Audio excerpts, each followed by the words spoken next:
Captain Helen Grant sat in her command chair aboard the Morning Star. The ship moved quietly through deep space, carrying 300 sleeping colonists to their new home. Helen had been flying transport ships for 20 years. This was supposed to be a simple job. "Captain, I'm seeing something strange ahead," said Kyle Morrison from the navigation station. He was young, only 25, but good at his job. His fingers moved across the glowing screens in front of him. Helen stood up and walked over to look. "What is it?" "Debris. Lots of it. Metal pieces floating in space. But the readings don't make sense. This isn't normal ship material." Helen felt a cold feeling in her stomach. Strange things in deep space usually meant trouble. She had learned that lesson years ago. "Can you tell where it came from?" Kyle shook his head. "Not yet. But there's something else. I'm picking up a signal. It repeats every 30 seconds. "Let me hear it," Helen said. The bridge speakers crackled to life. A voice came through, weak and broken by static. The words were in a language Helen had never heard before. The sounds were rough and musical at the same time. But even without understanding the words, Helen knew what she was hearing. Fear. Pain. Desperation. "That's a distress call," said Lisa Hayes from the communications station. Her face had gone pale. "Someone out there needs help." Helen stood quietly for a moment. The law was clear. Every ship that heard a distress call had to help if they could. But Helen's ship was not a military vessel. They had no weapons, no real shields, just a cargo transport full of sleeping families. "Captain?" Kyle waited for orders. Helen made her decision.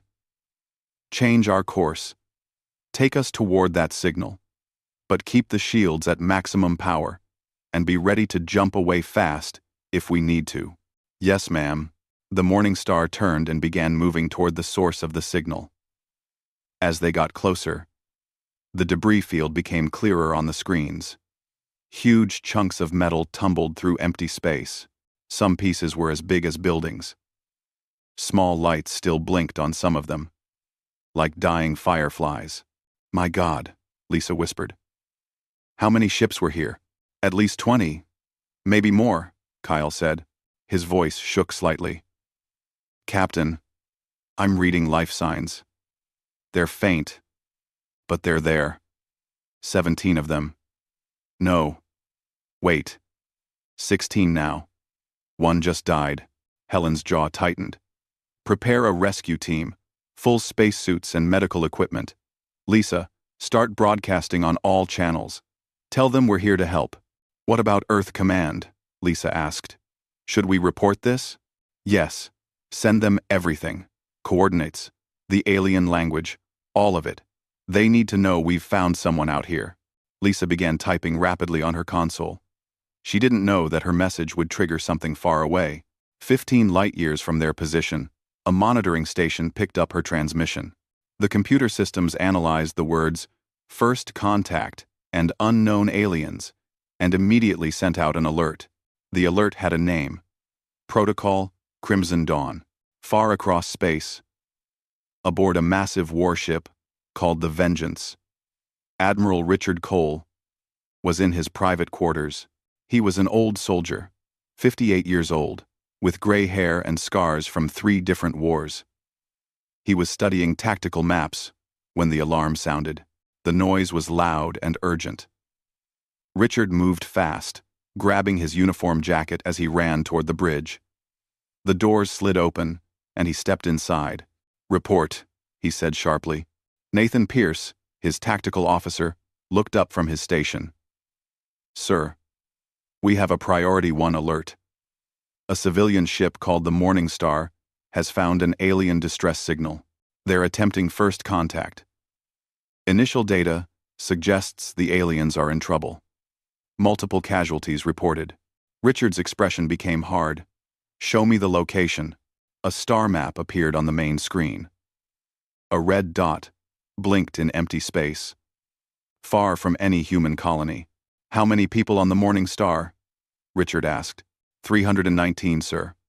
Most of them are colonists in cryosleep. Families, children. Richard had feared this day for years. Humanity had been exploring space for decades and found nothing but empty worlds and old ruins. They had started to believe they were alone, but the military had never stopped preparing for the day they found something else. Something dangerous. Sound the alarm. Wake up every ship in the fleet. I want all vessels ready for combat in 30 minutes. He turned to his communications officer. Contact Admiral Patricia Hayes. Tell her the nightmare scenario is happening. Sir, we don't know if these aliens are hostile, Nathan said carefully. Richard looked at the young officer. A civilian ship found a debris field with dead aliens. That means someone killed them. And if our people get caught in the middle, they'll be defenseless. He sat down in his command chair. We hope for peace, but we prepare for war. That's why we exist. Within minutes, the Vengeance began to move. Her engines glowed bright blue as they powered up. Behind her, 17 battlecruisers started their own engines. Then came 40 destroyers and 6 massive carrier ships. The largest war fleet humanity had ever built began moving toward an unknown enemy, but they were too far away. Even at maximum speed, they would need hours to reach the Morning Star. On the bridge of the civilian transport, Helen watched as her rescue team prepared to leave the ship. 12 brave men and women were putting on thick space suits and checking their equipment. They had no idea what they were about to find.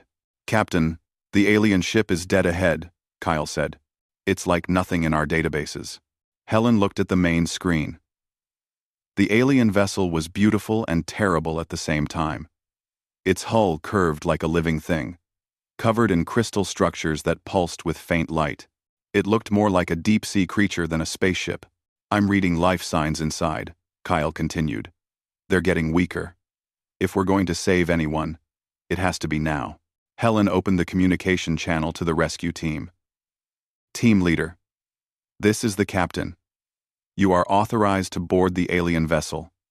Be careful. We don't know what you'll find in there. Understood, Captain, came the reply. It was Danny Mitchell, the head of ship security. We'll bring them home.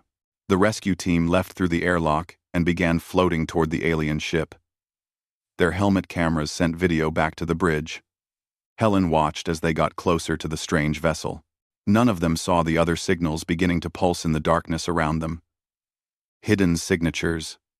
Waiting and watching. The debris field had not been an accident. It had been bait, and the Morning Star had just taken it. Captain, I'm detecting power surges around us, Kyle said suddenly. His voice was tight with worry. Multiple sources. They're all around us. What kind of power surges? Helen demanded. Before Kyle could answer, shapes began to appear on the sensors. Ships. Dozens of them. They seemed to materialize from nowhere, their hulls bending light around them like ghosts. Battle stations, Helen shouted. Get the rescue team back now. But it was already too late. The first alien ship fired. A beam of pure energy cut through space and slammed into the Morning Star's shields. The entire ship shook. Lights flickered. Alarms began screaming, and on the alien derelict, something moved in the shadows. Something with no eyes and a mouthful of spinning teeth. The rescue team started screaming. Helen stared at the video screens in horror. The helmet cameras showed everything. The creatures came out of the darkness, inside the alien ship, like nightmares, come to life. They stood 7 feet tall on legs that bent backward like a bird's. Their bodies were covered in armor that looked like it had grown from their skin. But their faces were the worst part. No eyes, just a circular mouth lined with rows of crystal teeth that spun like a saw blade. Pull them back! Helen screamed into the radio. All teams, abort. Get back to the ship now. But nothing happened. The communications were jammed.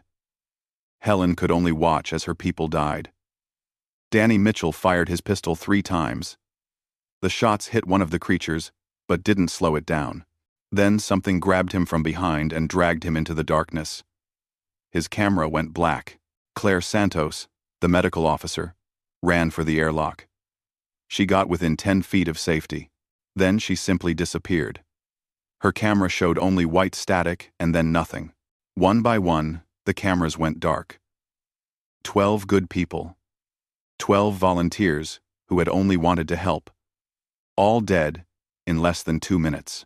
"Captain, we have incoming." Kyle's voice cracked with terror. Multiple ships closing fast from all directions.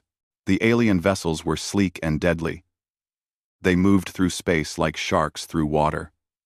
The first energy beam hit the Morningstar's shields and tore through them like paper. Evasive maneuvers. Helen gripped her chair as the ship lurched sideways. "Charge the jump drive.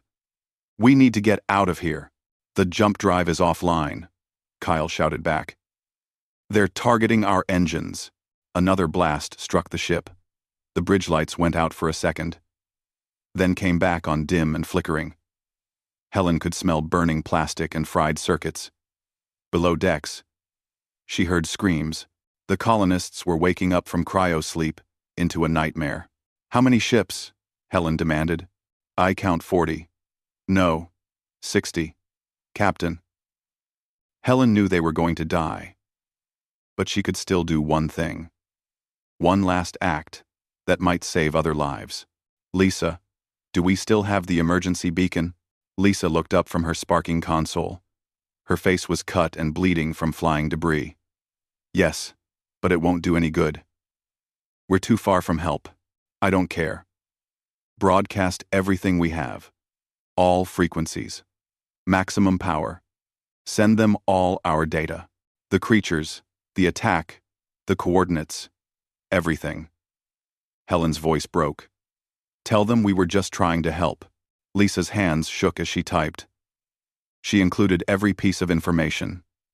Pictures of the creatures, video of the attack, sensor readings, ship designs, everything that might help the next humans who encountered these things.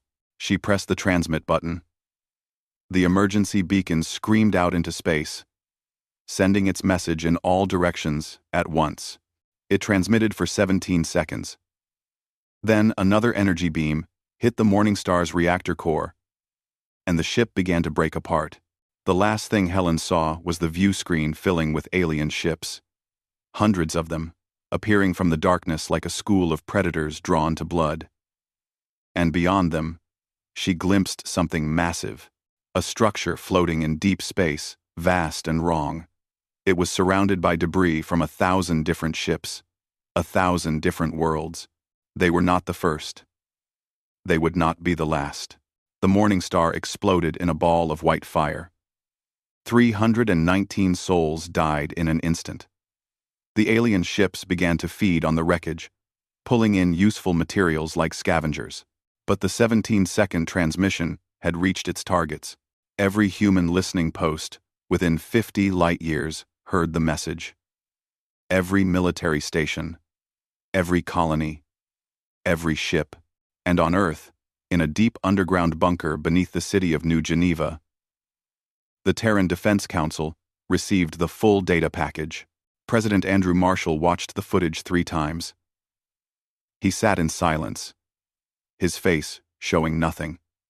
Around the table, ministers and generals watched him carefully. "How many were on that ship?" Andrew asked quietly. Defense Minister Karen Wells answered. 307, Mr. President, including 42 children under the age of 12. And the rescue team? 12 volunteers.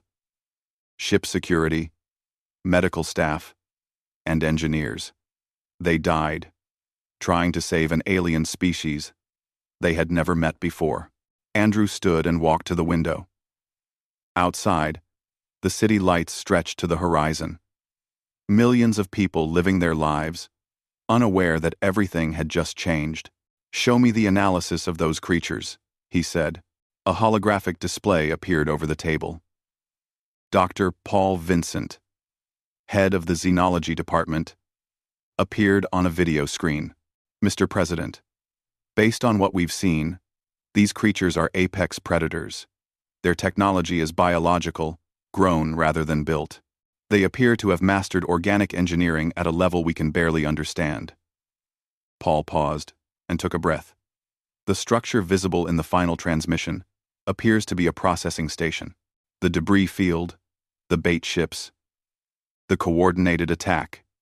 Everything points to one conclusion. They're hunters. And we're the prey. How many ships do we think they have? Andrew asked. Current count is over 3,000 in that sector alone.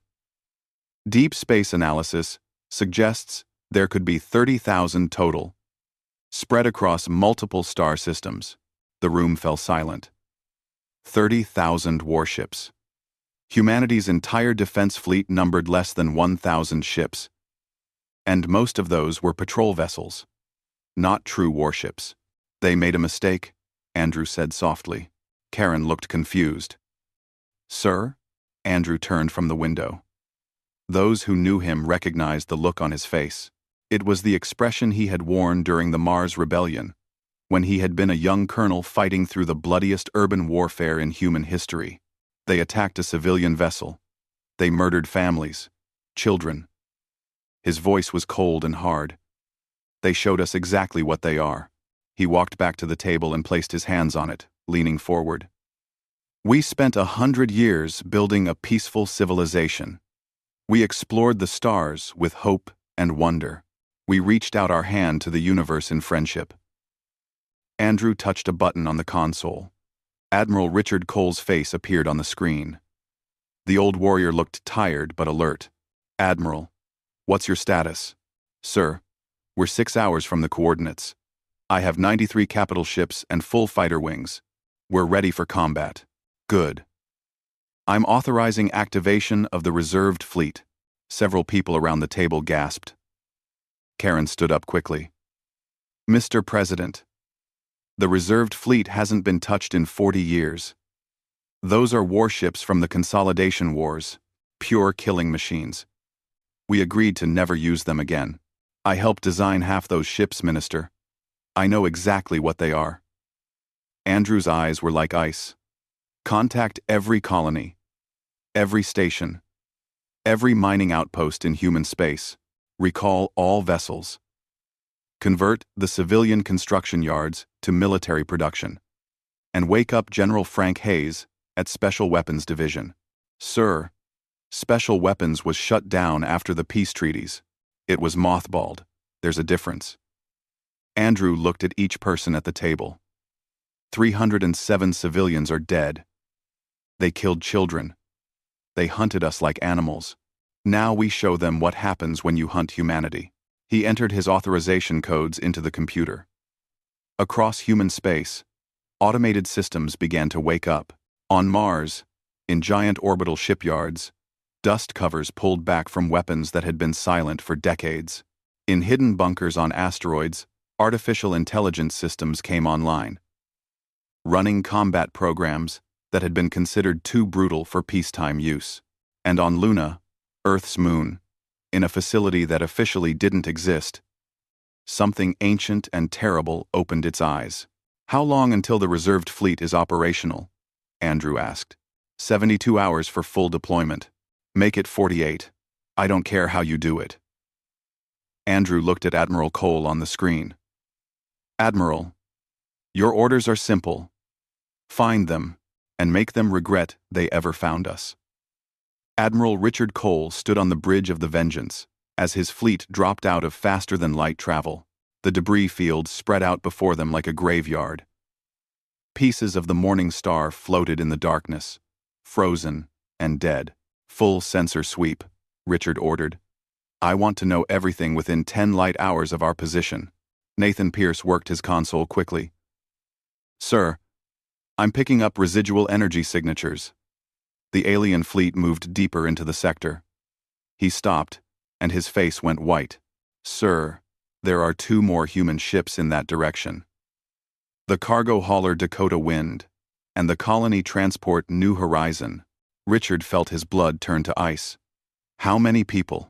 893 total, sir. Helm. Intercept course. Maximum speed. I don't care if you burn out the engines. Richard's voice was hard as steel. Weapons. I want every gun we have loaded and ready. If it's not broadcasting a human identification code, I want a firing solution on it." The Vengeance leaped forward. The engines glowed bright blue as they pushed the massive ship faster than it was designed to go. Behind it, the fleet followed. Battle cruisers, with their massive guns.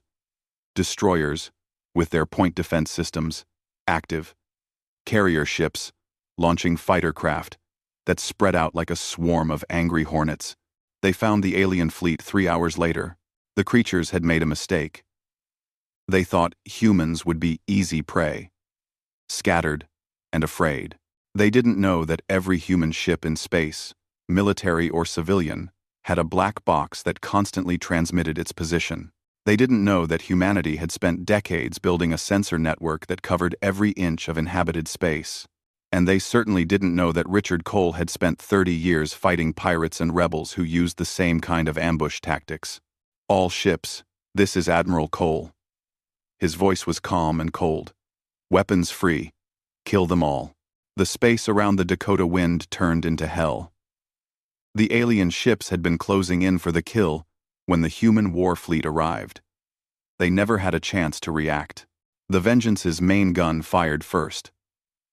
A solid slug of metal accelerated to nearly the speed of light. It hit an alien cruiser dead center and punched completely through it. The alien ship broke into 3 pieces, trailing atmosphere and bodies. The other human ships opened fire. Railguns that could punch holes in mountains, missiles with nuclear warheads, laser batteries that could cut through armor like a blowtorch through butter. The aliens had never faced weapons like these, but they were not helpless. The alien ships began to coordinate, using hit-and-run tactics. They were fast, and their weapons were powerful. For every alien ship that died, they destroyed a human destroyer or damaged a cruiser. "Sir, the New Horizon is taking fire," Nathan shouted. "Their shields are failing." Richard watched on the main screen as an alien beam weapon cut into the colony ship. The New Horizon tried to turn away, but it was too slow, too big. Another beam hit it, and the ship began to break apart. Escape pods launched, but many of them were hit by debris or caught by alien fire. "Carriers, launch everything. I want every fighter in space now." Richard's hands gripped his chair. "Battle cruisers. Target their command ships. Show me what those big guns can do." The battle became chaos. Human fighter pilots, trained in tactics that went back to ancient atmospheric combat, dove into the alien formations with a fury that caught the creatures off guard. The aliens were used to prey that ran away. They weren't ready for humans who flew straight at them, sacrificing themselves to create openings for their wingmen. Commander Joey Martinez led Fighter Wing Delta into the heart of the alien fleet. His ship was hit and began to burn. He could have ejected.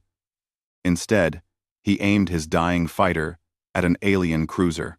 "For the Morning Star," he shouted into his radio as he hit the alien ship at full speed. The explosion tore the alien cruiser in half. The reactor went critical, and the ship vanished in a ball of white fire. But the battle was costing Richard's fleet dearly. He had lost 6 destroyers and 2 cruisers. The New Horizon was gone, 800 souls dead. The Dakota Wind was crippled and drifting. "Admiral, we're receiving a transmission," the communications officer said. "It's from Earth. Priority 1. Admiral Patricia Hayes appeared on the screen. She was 70 years old, with steel gray hair and eyes that had seen every kind of combat. She had taught Richard everything he knew about naval warfare. "Richard, what's your status?" she asked. "We're engaged with approximately 200 alien vessels. We've destroyed about half of them, but we're taking losses. They're fast and they coordinate well." Patricia nodded. "Hold your position. I'm bringing the reserved fleet. We'll be there in 6 hours." Richard felt a chill run down his spine. "Ma'am, the reserved fleet? Are you sure?" The order came from the president himself. "We're also bringing something else." Patricia's expression was grim. "The Armageddon is operational. One sonning. One sonning, one sonning. One sonning, one." Richard went silent. The Armageddon was a dreadnought-class warship, 5 miles long. It had been built during the darkest days of the Consolidation Wars, when humanity had nearly destroyed itself. The ship mounted weapons that could crack planets open. It had been locked away and was supposed to never fly again. Ma'am, the Armageddon was banned by treaty. The treaty doesn't apply to alien invaders, Patricia said coldly. These things killed children, Richard. They hunted civilian ships. We're going to find where they come from, and we're going to burn it to ash. The screen went dark. Richard looked at the tactical display. The battle was winding down. Most of the alien ships were destroyed or fleeing. But he knew this was just the beginning. And why? Sir, we're detecting a new signal, Nathan said. It's coming from deep space. The same direction the aliens fled. What kind of signal? It's a transmission. Alien language. It's being broadcast across multiple frequencies. Nathan listened to his headset. Alien. This, sir, our linguistics AI has been analyzing the alien communications we captured. It thinks it can translate some of this. Put it on, speaker. The bridge filled with the rough, musical sounds of the alien language. Then, the computer's voice spoke over it, translating in a flat monotone. Harvest disrupted. New prey species detected. Classification. Dangerous. Recommend pack hunting. Calling all harvest ships to coordinates. Richard felt his stomach drop. They're calling for reinforcements. How many ships do you think they're calling? Nathan worked his console. Based on the signal strength and dispersion pattern, they're broadcasting to at least 20 star systems. If each system has a fleet like the one we just fought, we could be looking at thousands of ships, sir. Get me a secure line to Earth Command. They need to know what we're facing. While Nathan worked on the communication, Richard walked to the view screen. He looked out at the wreckage of the battle. Pieces of ships, both human and alien, drifted in the void. Each piece of human wreckage had been someone's home, someone's workplace, someone's grave. He thought about the Morning Star, about Captain Helen Grant trying to do the right thing, about the rescue team that had volunteered to help strangers, about 300 sleeping colonists who died without ever knowing what killed them. Sir, Earth Command is on the line. Richard straightened his uniform. This is Admiral Cole. I'm uploading our full tactical data. The aliens are organizing a major response. We estimate thousands of ships inbound to human space. Request immediate authorization for deep strike operations. There was a pause. Then President Andrew Marshall's voice came through. Authorization granted. Admiral. Admiral Hayes is bringing you the reserved fleet and the Armageddon. Your orders are to find their base of operations. We're not going to wait for them to attack our colonies. We're taking this fight to them. Sir, we don't know where their home system is. Then follow the ones that ran. They'll lead you right to it. Andrew's voice was hard. And Admiral, when you find it, I want you to make an example. I want every species in this galaxy to know what happens when you attack humanity. The transmission ended. Richard looked at his crew. Young men and women who had signed up to explore and protect. Now they were about to become something else. Warriors in a war that humanity hadn't started but would finish. Nathan, track those fleeing alien ships. Plot their trajectory. Already done, sir. They're heading toward an uncharted system about 15 light years from here. Then that's where we're going. Richard sat back in his command chair. But first, we rescue survivors from the Dakota Wind. We don't leave our people behind. Ever. The Vengeance and her surviving ships began recovery operations. They pulled survivors from damaged vessels and gathered the dead for proper burial. It took 4 hours. 4 hours while the alien fleet got farther away. But Richard didn't care about the time. The aliens had shown they saw humans as prey, as resources to be harvested. They needed to learn a different lesson. Humanity protected its own. and humanity never forgot. When the last survivor was aboard, and the last body recovered, Richard gave the order. All ships, prepare for jump. We're going hunting. Admiral Patricia Hayes stood on the bridge of the Armageddon and felt the ship come alive beneath her feet. The dreadnought was enormous, 5 miles of weapons and armor designed for one purpose: to break civilizations. All systems are online, Admiral, reported her executive officer, Commander Greg Stone. Main weapon is charged and ready. Point defense systems active. Fighter wings, standing by. Patricia looked at the holographic display floating in front of her. It showed the reserved fleet forming up around the Armageddon. 300 warships that had been mothballed for 40 years. Ships with names like Fury, Revenge, and Iron Hammer. Each one built during humanity's most violent era. Status of the fleet? All vessels report ready for combat, ma'am. The construction yards worked around the clock. Every ship has full ammunition and supplies. Patricia nodded. She was 70 years old and had thought her fighting days were over. She had retired to teach at the Naval Academy, training young officers in tactics and strategy. But when the call came about the Morning Star, she had volunteered immediately. Some things were worth coming out of retirement for. Communications. Get me Admiral Cole. Richard's face appeared on the screen. He looked tired. Patricia could see the strain of command in his eyes. Richard, we're 2 hours out from your position. What's your situation?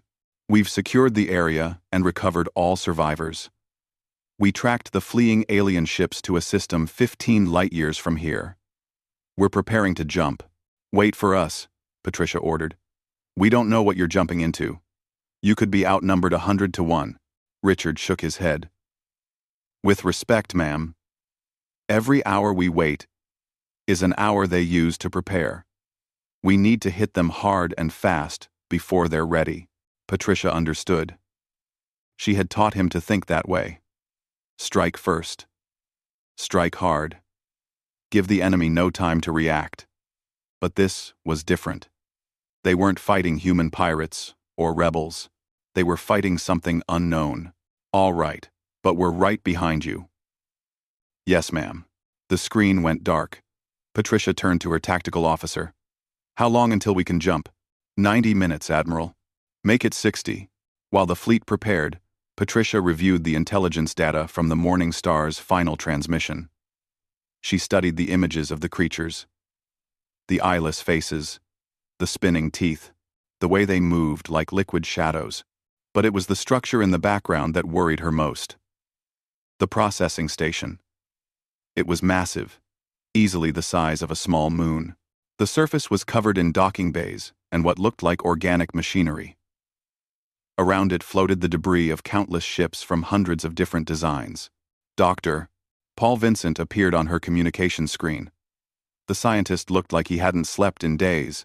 Admiral Hayes, I've completed my analysis of the alien technology. Tell me the bad news, Doctor. Their ships are biological, grown, not built. They appear to be semi-intelligent, responding to their pilots' commands almost telepathically. The weapons are plasma-based, drawing power from organic reactors. Very efficient, very deadly. Can we fight them? Yes. Their organic armor is tough, but not invincible. Our kinetic weapons punch right through it. The problem is numbers. For every ship we've seen, there could be dozens more growing in some kind of hatchery. Patricia closed her eyes for a moment. How do we stop something like that? The same way you stop any biological system. You kill the source. Find where they're growing these ships and destroy it. The processing station. Exactly. That structure is likely their main base in this region. Destroy it, and you cripple their operations. Patricia opened her eyes. Thank you, Doctor. She cut the connection and looked at the tactical display again. The Armageddon's main weapon was called the Star Breaker. It was a massive particle beam cannon that ran the entire length of the ship. It drew power from 6 fusion reactors and could punch through a planet's crust. It had never been fired in combat. It had been tested once, at a dead moon, in an empty system. The moon had split in half. Commander Stone, begin charging the Starbreaker. I want it ready the moment we drop out of jump. Greg looked at her with wide eyes. Ma'am, are you sure? That weapon draws massive power. It will make us a target. Good. I want them to see us coming. I want them to know exactly what they've started. Across human space, the military mobilization continued.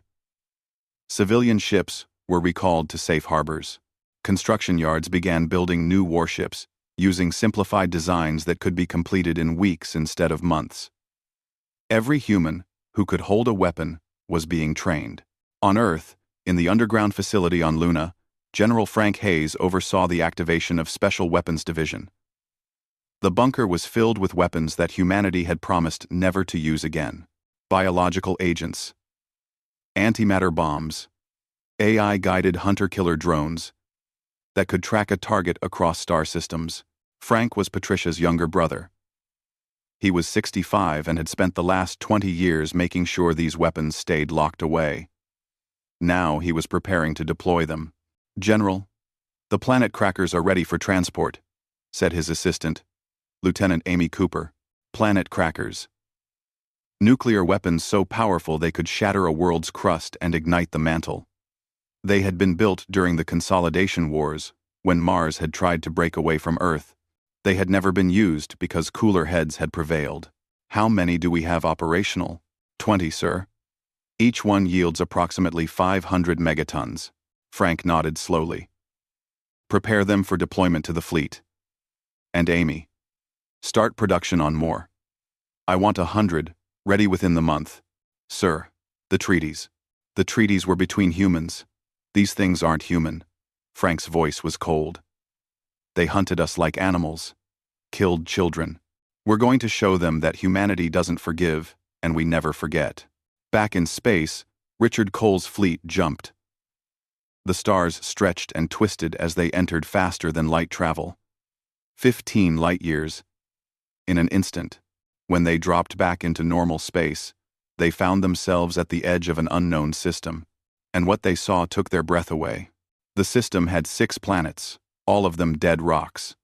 But orbiting the 4th planet was the processing station from the Morning Star's final transmission. It was even larger than the images had shown. The structure was easily 50 miles across, a twisted mass of organic and mechanical components that pulsed with sickly green light. Around it floated thousands of ships. Not just warships. Massive cargo vessels, construction ships, and things that looked like mobile shipyards, with partially grown warships hanging from them like fruit from a tree. Sir, I'm reading over 5,000 ships, Nathan said quietly. And that's just what we can see. There could be more on the far side of the station. Richard felt his mouth go dry. 5,000 ships. His fleet numbered less than 100. Even with Patricia's reserved fleet, they would be outnumbered 10 to 1. Are they aware of us? Yes, sir. I'm detecting active scans. They know we're here. Richard made a decision. All ships, combat formation. Prepare to engage. And get me a firing solution on that station. We came here to send a message. Let's make it loud. The human fleet spread out, forming a wall of steel and fire. Railguns charged. Missile tubes loaded. Fighter wings launched into the void. And 50 miles away, the alien processing station began to wake up. Lights pulsed faster. Ships started moving. The hunters had found new prey. But this time, the prey had teeth. The alien fleet moved first. Hundreds of ships broke away from the processing station and accelerated toward Richard's fleet. They came in waves, like a swarm of insects defending their hive. All ships, hold formation, Richard ordered. Wait for my command. Steady. Steady. On the tactical display, the alien fleet got closer. 1,000 meters. 500 meters. The alien ships were fast, closing the distance with incredible speed. Now, all weapons fire. The human fleet opened up. Every gun, every missile, every weapon, fired at once. The void between the two fleets turned into a wall of fire and metal. Railgun slugs tore through alien ships like they were made of paper. Nuclear missiles detonated in brilliant flashes that vaporized everything within 100 meters. Laser batteries carved glowing lines through the alien formations. But the aliens kept coming. For every ship destroyed, 2 more took its place. Their plasma weapons hammered the human shields, burning through and hitting armor. The destroyer Lincoln took a direct hit to its engines and exploded. The cruiser, Dakota, lost its forward guns and began to drift. "We can't hold them," Nathan shouted over the noise of alarms. "We're taking too much damage." Richard watched his fleet being slowly torn apart. He had known this was a suicide mission. But he had to buy time. Time for Patricia to arrive. Time for humanity to prepare. All ships, fighting retreat, fall back in formation, keep firing. The human fleet began to pull back, still firing as they went. But the aliens pressed their advantage, surging forward. 3 more human ships died in explosions of fire and debris. Then space twisted, and Admiral Patricia Hayes arrived with the reserved fleet. 300 warships dropped out of faster-than-light travel in perfect formation. At their center was the Armageddon. 5 miles of pure destruction. The dreadnought's arrival changed everything. All ships, this is Admiral Hayes. Engage at will. Show them what real warships can do. The reserved fleet opened fire. These were ships built for war. Nothing else. No cargo holds. No crew quarters beyond the basics. Just weapons, armor, and engines. They tore into the alien fleet like wolves into sheep. The battleship Fury fired its main guns. The massive shells, each one the size of a small building, crashed into alien vessels and tore them apart. The cruiser Iron Hammer launched a spread of missiles that locked onto 50 different targets and detonated simultaneously. 50 alien ships died in the same instant. But the Armageddon was the terror. Patricia stood on the bridge and gave the order she had hoped she would never give. "Charge the Starbreaker. Target the processing station." "Ma'am, charging now. 30 seconds to full power." Patricia watched the alien fleet trying to reform. They were brave. She had to give them that. Even facing overwhelming firepower, they didn't run. They fought back with everything they had. "Starbreaker charged and ready, Admiral." Fire. The entire front half of the Armageddon lit up with blue-white light. Energy from 6 fusion reactors channeled into a single point. The Starbreaker fired. A beam of pure destruction lanced across space at nearly the speed of light. It hit the processing station dead center. For a moment, nothing happened. Then, the station began to crack. Massive fissures spread across its surface. The organic components burst into flame. The mechanical parts exploded. The entire structure, 50 miles of alien technology, began to tear itself apart. "Secondary targets," Patricia ordered calmly. "Destroy the construction ships." The reserved fleet shifted fire. The massive cargo vessels and mobile shipyards that orbited the station died one by one. Each explosion sent debris spinning into space. Partially grown alien ships, still attached to their construction frameworks, burned like torches.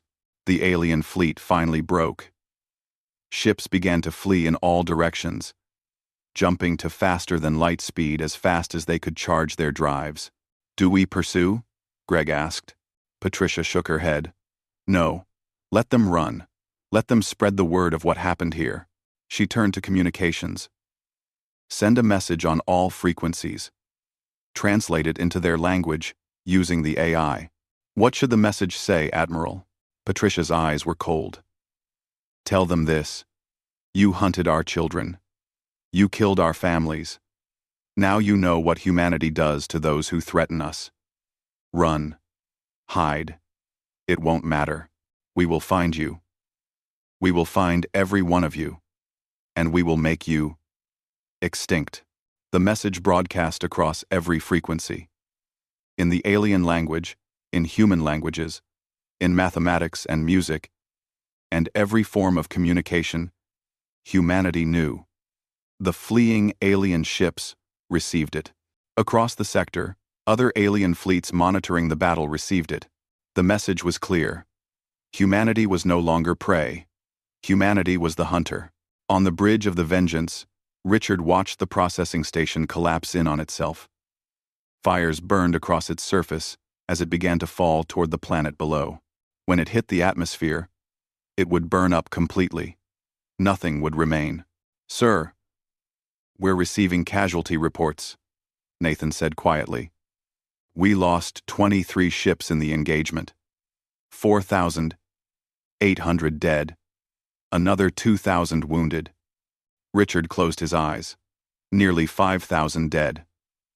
Added to the casualties from the Morning Star, the New Horizon, the Dakota Wind. The price kept growing, but they had won. They had destroyed the alien base, sent a message that would echo across the galaxy. "Nathan, scan the system. Are there any more alien installations?" "Negative, sir. Just the processing station and its debris now." Richard opened his eyes and looked at the tactical display. It showed the surviving human fleet. Damaged ships limping together. Rescue teams searching for survivors. It looked like a victory, but Richard knew this was just the beginning. Somewhere out there, the aliens were regrouping. Planning. There would be more battles, more deaths. This war would go on for years, maybe decades, but humanity would fight. They would fight because that's what they did when threatened.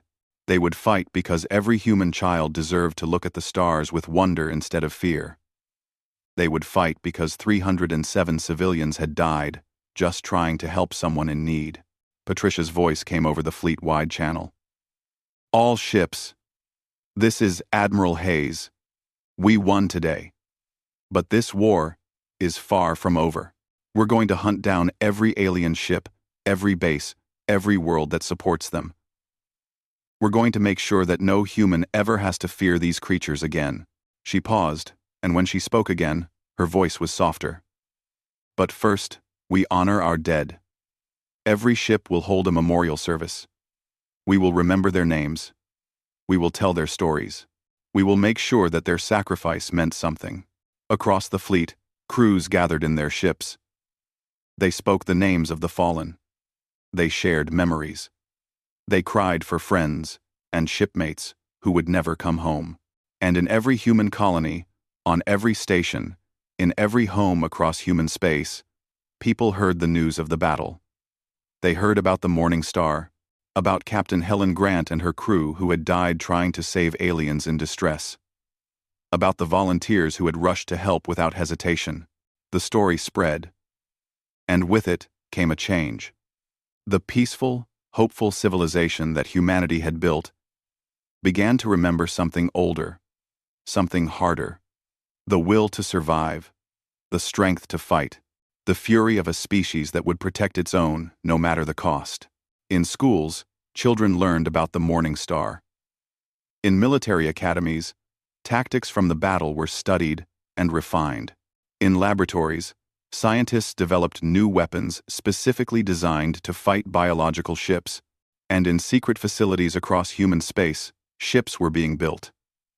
Not exploration vessels, not colony transports, warships. Thousands of them. Humanity was preparing for a long war. The aliens had sent out a hunting party.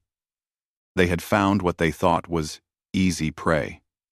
Instead, they had awakened something they didn't understand. They had awakened humanity's ancient rage. The fury of a species that had climbed to the top of their own world's food chain. Through cunning, cooperation, and sheer stubborn refusal to give up. The aliens would learn what every predator eventually learns. There's always something bigger and meaner waiting in the dark. And humanity was done being prey. The war had begun. And it would end only when every alien ship was destroyed, every base was burned, every world that supported them was made to understand the cost of hunting humanity. The SOS from the Morning Star had called humanity's deadliest war fleet. But more than that, it had reminded humanity of something they had almost forgotten. They were the most dangerous species in the galaxy. And now, everyone was about to find out why.